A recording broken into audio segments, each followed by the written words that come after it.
So hey everyone, Siddhibendu Moni and you are watching ইতাবিটস YouTube channel. এবং আমি আজকে তোমাদের সাথে মাকআউটের সেমিস্টার এক্সামের পাসিংয়ের যে স্ট্র্যাটেজি সেটা ডিসকাস করতে চলেছি। আমি নিজে একজন মাকআউটের স্টুডেন্ট এবং 8th সেমিস্টারে আছি। 7th সেমিস্টারের দুটো পরীক্ষা আমার নিজেরও বাকি আছে, ইসির স্টুডেন্ট আমি। এবং মাকআউটের সেমিস্টার এক্সাম পাস না করার দুটো রিজন আমি দেখতে পাই। প্রথম রিজন সেটা হচ্ছে ভয় পাওয়া, এবং দ্বিতীয় যে রিজন সেটা হচ্ছে এই ভিডিওতে যে তথ্যগুলো আমি দেবো সেই তথ্যগুলো না জানা। তো ভিডিওটা তাড়াতাড়ির মধ্যে শুরু করছি। প্রথম যেটা সেটা হচ্ছে পেপার সেটার বা এক্সামিনার যারা আছে তাদের যে কথা সেগুলো কিন্তু আমি আজকের এই ভিডিও যেটা আছে সেখানে বলবো। আমি নিজের থেকে কোনো কিছু বানিয়েও বলবো না, কোনো কিছু না। এবং তার সাথে আমার যে এক্সপিরিয়েন্স আছে এতদিন পরীক্ষা দেওয়ার, তো সেই এক্সপিরিয়েন্সটাও কিন্তু তোমাদের সাথে আমি তুলে ধরবো। তো প্রথমে যেটা আমি বলবো সেটা হচ্ছে তোমাদের যে থিওরিটিক্যাল এক্সামস আছে বা আমাদের যে থিওরিটিক্যাল এক্সামস আছে সেটা কিন্তু টোটাল 100 নাম্বারের, তার মধ্যে 70 নাম্বারের হয় আমাদের সেমিস্টার এক্সাম। এই যে 100 নাম্বার, সেই 100 নাম্বারের ব্রেকডাউন যদি আমি করি তাহলে সেক্ষেত্রে 30 নাম্বার প্লাস 70 নাম্বার। এবারে যদি 30 নাম্বার যেটা আছে সেই 30 নাম্বারের ব্রেকডাউন যদি আমি করি তাহলে সেক্ষেত্রে সিএ মার্কস থাকে 25 এবং অ্যাটেন্ডেন্স থাকে 5। এবার দেখো সিএতে কিন্তু বেস্ট অফ 4 নেওয়া হয়। ওকে, CA1, CA2, CA3, CA4। আশা করছি CA1, CA2, CA3, CA4 এর মধ্যে কোনো না কোনোটাই তোমরা 16-17 থেকে বেশি তো পেয়ে থাকবে, 20 থেকে অনেকে বেশি পেয়ে আছে, আমি 16 ধরছি। এবং তোমাদের যে অ্যাটেন্ডেন্স আছে, যেহেতু 75% অ্যাবভ অ্যাটেন্ডেন্স থাকার কথা, তো 4 আর 5 কিন্তু অ্যাটেন্ডেন্সে দেওয়া হয়, আমি 4 ধরছি। ওকে, তাহলে 16 প্লাস 4 কত হয়? 20। এবং আমাদের পাস করতে 100-এর মধ্যে 40 দরকার। তাহলে এবার আমাদের যে সেমিস্টার এক্সাম 70 নম্বরের, সেখানে কিন্তু আমাদের 20 প্লাস চাই, 20 আর 20 প্লাস। এবারে 70 নাম্বারের ব্রেকডাউনটা একটু তোমাদের বলে দিই, তাহলে তোমাদের কোশ্চেন প্যাটার্ন যেটা সেটা তোমরা বুঝতে পারবে। প্রথমেই তোমরা কিন্তু 10টা 1 নাম্বারের কোশ্চেন পাবে। এবারে 1 নাম্বারের যে কোশ্চেন সেটা MCQ থাকতে পারে, VSA কিউ থাকতে পারে, ফিল ইন দ্য ব্ল্যাঙ্কস থাকতে পারে, ট্রু ফলস থাকতে পারে, এবং সব কিছু মিশিয়েও থাকতে পারে। নেক্সট যে জায়গাটা সেখানে তোমাদের 5 মার্কসের কিন্তু 3টে কোশ্চেন তোমাদের করতে হয়, এবং তারপরের যে গ্রুপ সেখানে কিন্তু তোমাদের 15 মার্কসের 3টে কোশ্চেন করতে হয়। টোটাল তাহলে কত হচ্ছে আমাদের? 10 প্লাস 15 প্লাস 45, 70 মার্কস। এবার প্রথমেই যে 1 মার্কসের কোশ্চেনগুলো আছে গ্রুপ এতে, সেইটাকে আমি কিন্তু বোনাস হিসাবে ধরছি, সেটাকে আমি ধরছি না শুরুতে। 5 মার্কসের যে কোশ্চেন আছে সেগুলোতে আমাদেরকে যদি আমরা ঠিকভাবে পার্ট মার্কিংয়ের যেগুলো আছে সেগুলোকে যদি চুজ করি এবং সেগুলোকে যদি সুন্দরভাবে লিখি, তাহলে সেক্ষেত্রে আমরা কিন্তু 2-3 অ্যাটলিস্ট পেয়ে যাব, যদি ইনফরমেশনের ঘাটতিও থাকে তাও। আর লাস্টে 15 নম্বরের যেগুলো আছে সেগুলো যদি আমরা ঠিকঠাকভাবে লিখতে পারি, সেম পার্ট মার্কিং যেগুলো আছে সেগুলো যদি লিখতে পারি এবং আমাদের ইনফরমেশন যদি কমও থাকে, তাও কিন্তু 5-6 পেয়ে যাব। তো ইজিলি কিন্তু পাস আমরা করেই যাব। এবারে কোথা থেকে পড়বে যাতে, এই যে বললাম ইজিলি হয়ে যাবে, সেটা ইজিলি যাতে হয়ে যায়, কোথা থেকে পড়বে?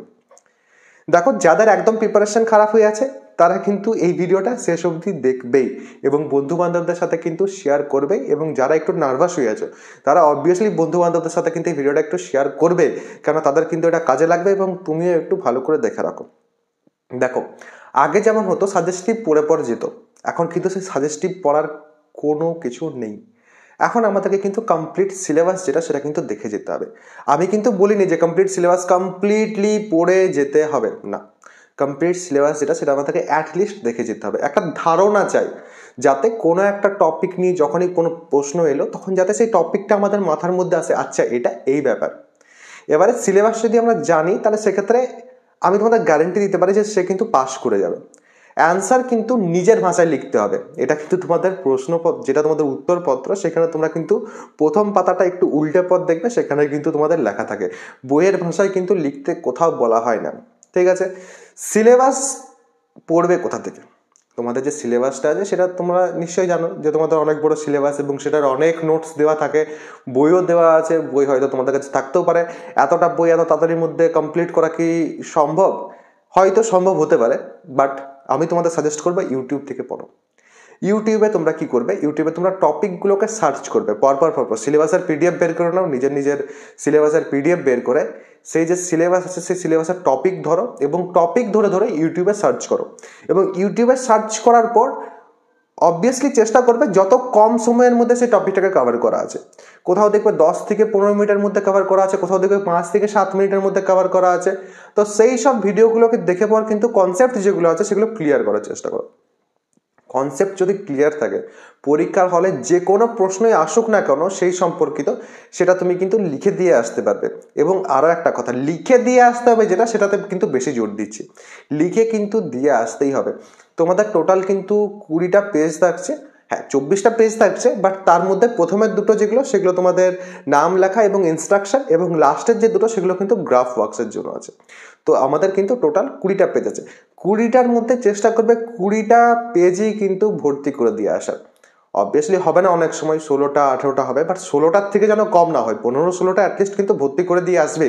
এটা কিন্তু যদি তোমরা করে দিয়ে আসতে পারো, ধরে রাখবে যে পাস করছোই। এবার টিচারদের বলা কিছু ইম্পর্টেন্ট কোশ্চেন্স আছে, সেগুলো আমরা দেখব। আর তার সাথে সাথে অর্গানাইজার নিয়ে জিজ্ঞেস করবে অনেকে। দেখো অর্গানাইজার যেটা, সেটার হেল্প তোমরা কিন্তু নিতে পারো, বাট এমন নয় যে অর্গানাইজার দেখে পরে পড়বো এবং অর্গানাইজার থেকে পড়ে যাব, তাহলে সেক্ষেত্রে আমরা কমন পেয়ে যাবো, এরকমের কিন্তু কিছু হবে না। অর্গানাইজার থেকে কিন্তু এখন প্রশ্ন আসে না, আগের মতো কিন্তু আর নেই এখন। তো অর্গানাইজার দেখে গেলে পর কিন্তু অসুবিধায় পড়তে হতে পারে।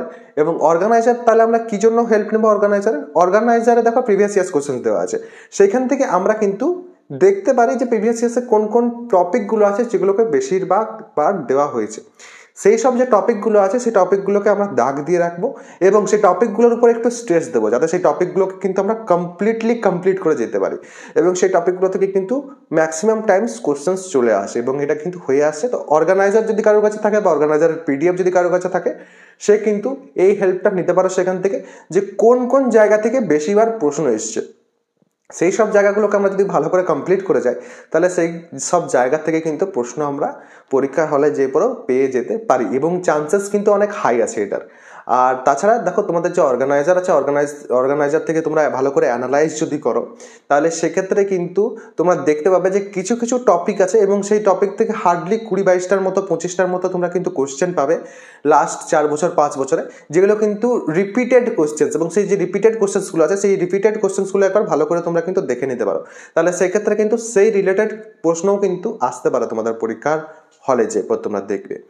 এবং তোমাদের অর্গানাইজার থেকে তোমরা আরও একটা ব্যাপার যেটা, সেটা দেখতে পারো যে কতটা লিখতে হচ্ছে কত মার্কসের জন্য, এটাও তোমরা কিন্তু ভালো করে দেখতে পারো। তোমরা লক্ষ্য করবে যে অর্গানাইজারে কিন্তু বেশ বড় বড় করে অ্যান্সার দেওয়া আছে, যেটা আমি তোমাদের বললাম একটু আগে, যে অ্যান্সার কিন্তু ভালো করে লিখে দিয়ে আসতে হবে এবং পাতা কিন্তু ভরাতে হবে। পাতা যদি তোমরা ভরাতে পারো, তাহলে সেক্ষেত্রে কিন্তু নাম্বার বেশি পাবে। এবং খাতায় কীভাবে লিখতে হবে কিনা সেটা নিয়ে একটা ভিডিও আমি আনবো ভাবছি, তোমরা কি ভাবছো সেটা আমাকে কমেন্ট সেকশনে জানাতে পারো, যে তোমাদের খাতায় কিভাবে লেখা উচিত কিনা, যাতে তোমরা বেশি মার্কস পাবে। সেটা নিয়ে যদি তোমাদের জানতে হয়, তাহলে সেক্ষেত্রে একটা আমি ভিডিও তোমাদের জন্য বানিয়ে দিতে পারি।